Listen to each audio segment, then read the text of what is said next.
ఒక వ్యక్తి పైన ఎవరో స్పీకర్గా కూర్చుంటే సాధారణమైన వ్యక్తిలోకి వచ్చి పక్కన కూర్చున్నారు. పైన వ్యక్తి మాక్ స్పీకర్ అయితే ఇప్పుడు రాబోయే వ్యక్తి, నిన్న మీ అందరినీ చూసిన వ్యక్తి, మీ అందరికీ సలహాలు సూచనలు ఇచ్చి ఇలా ఉండాలి ఇలా ఉండాలని మీ అందరి యొక్క పర్ఫార్మెన్స్ని అభివృద్ధి చేసిన వ్యక్తి, ఈనాటి కార్యక్రమ విశిష్ట అతిథి. అది మాత్రమే కాకుండా ఈ ప్రాంగణం అంతటికి బాస్, నిన్న అక్కడ కూర్చున్నటువంటి ఒరిజినల్ స్పీకర్ గారు శ్రీ చింతకాయల అయ్యన పాత్రుడు గారిని మాట్లాడవలసిందిగా మీ అందరి కరతాళ ధ్వనుల మధ్య ఆహ్వానిస్తున్నాం.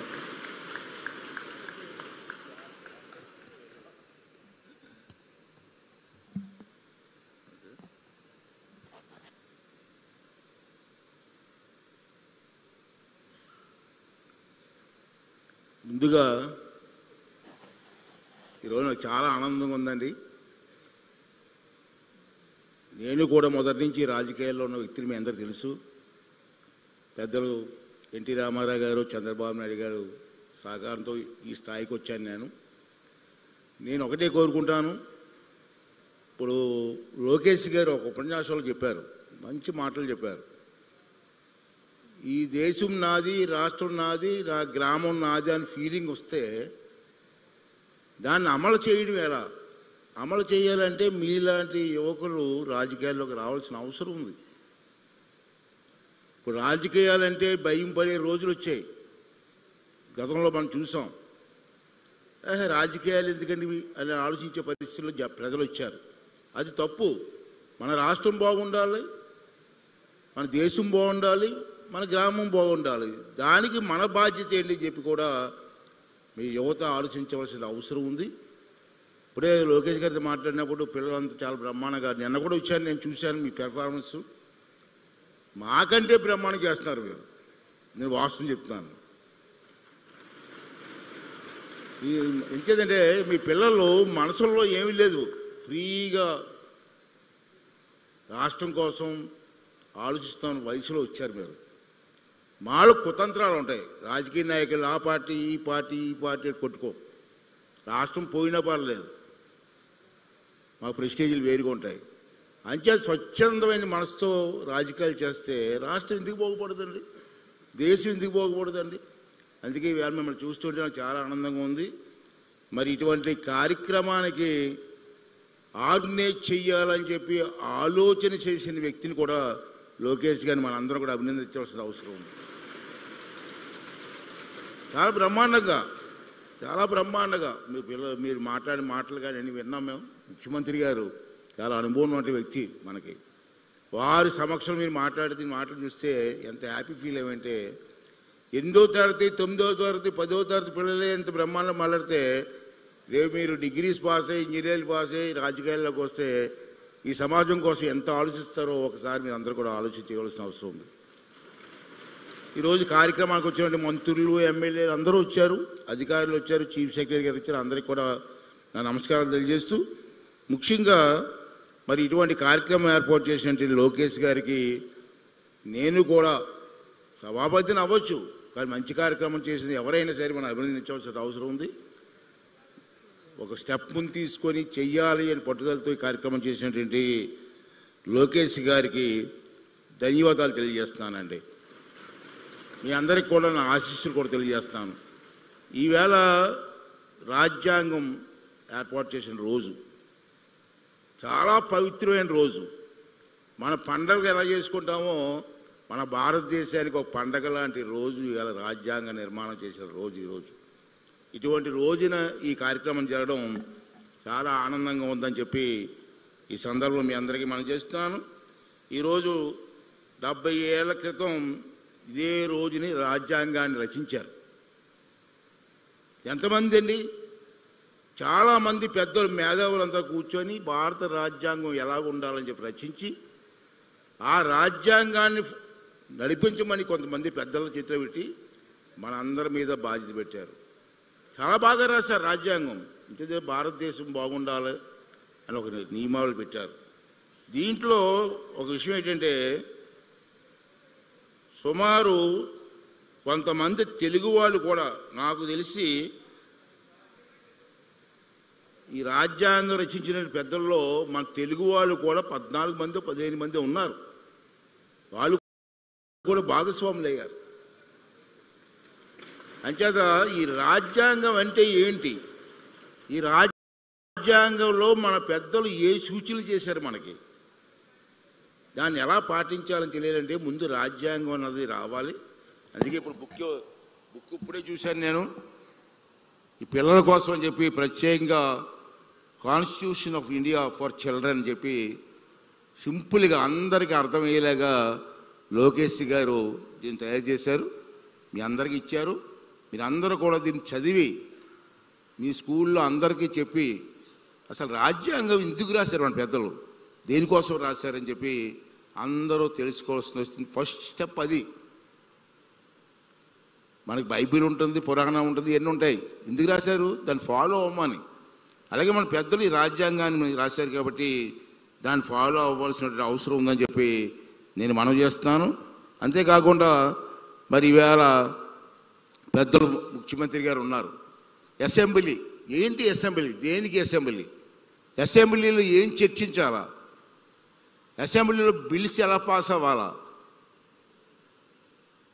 మన ఫైనాన్స్ మినిస్టర్ గారు ఉంటారు, ఫైనాన్స్ మినిస్టర్ గారు అన్ని సంతకం పెట్టి చెప్పడానికి అవ్వదు, అసెంబ్లీలో పాస్ అవ్వాలి, అసెంబ్లీలో చర్చ జరగాలి, అసెంబ్లీలో ఏ చర్చ జరగాల, ఏ సబ్జెక్ట్ మీద చర్చ జరగాల, దేన్ని ఆమోదించాలని చెప్పి మనందరం కూడా నేర్చుకోవాల్సినటువంటి అవసరం ఉందని చెప్పి మనం చేస్తున్నాను.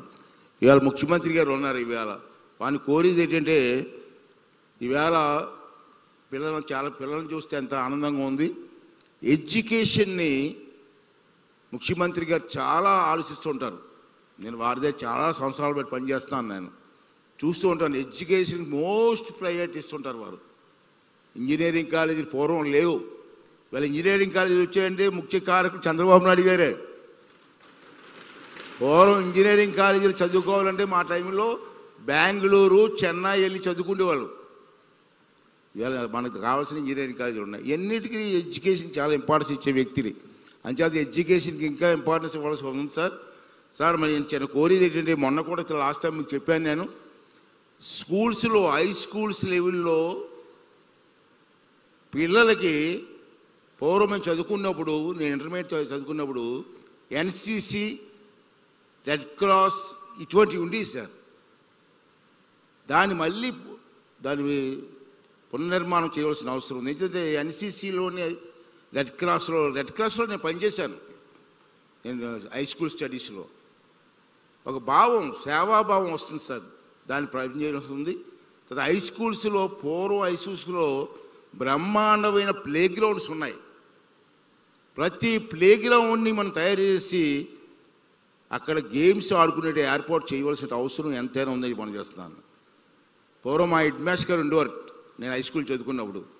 కంపల్సరీగా 1 అవర్ గ్రౌండ్కి వెళ్ళకపోతే ఇంత పేకబెత్తమని వారు పూర్వం, మీకు తెలియదు పేకబెత్తమని, దాంతో కొట్టేవాడు మమ్మల్ని. కంపల్సరీ గ్రౌండ్కి వెళ్ళి 1 అవర్ ఆడవలసిందే. అటువంటి కార్యక్రమాలు చేయాలని చెప్పి ఎడ్యుకేషన్ మినిస్టర్ గారికి, ముఖ్యమంత్రి గారిని కూడా కోరుకుంటూ దానికి ఇంపార్టెన్స్ ఇవ్వాలని చెప్పి కోరుకున్నాను.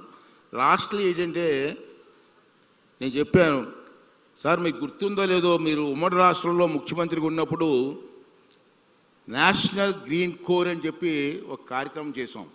అప్పుడు నేను ఫారెస్ట్ మినిస్టర్, మీరు ముఖ్యమంత్రి.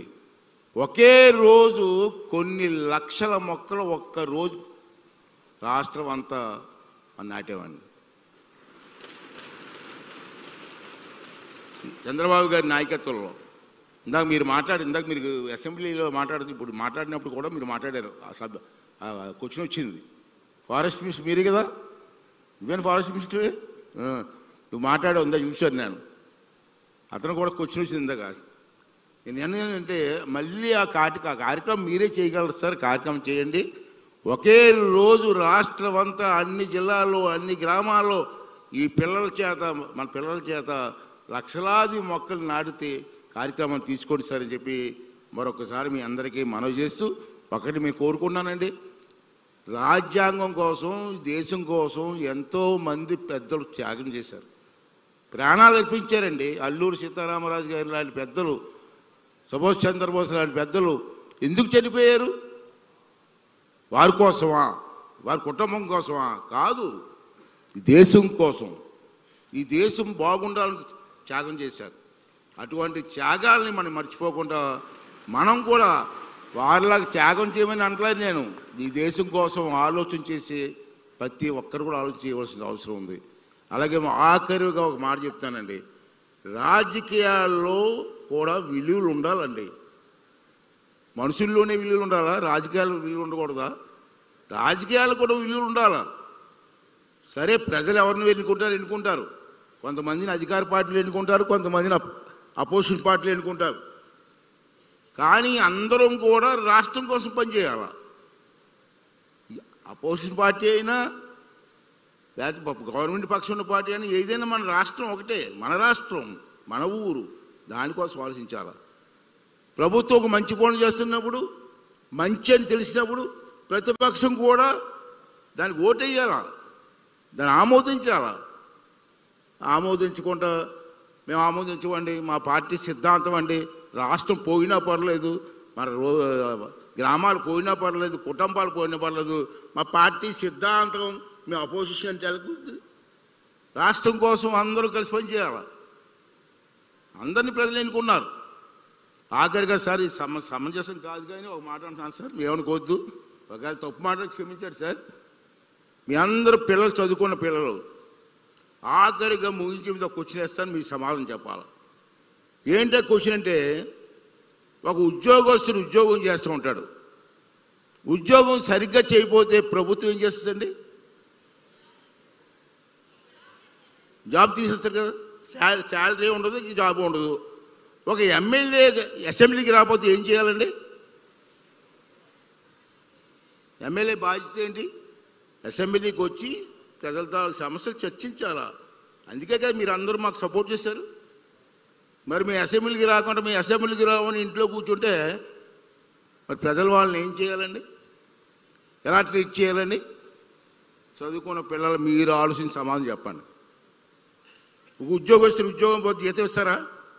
మరి ఎమ్మెల్యే అసెంబ్లీకి రాకపోతే జీతం ఎందుకు తీసుకోవాలా?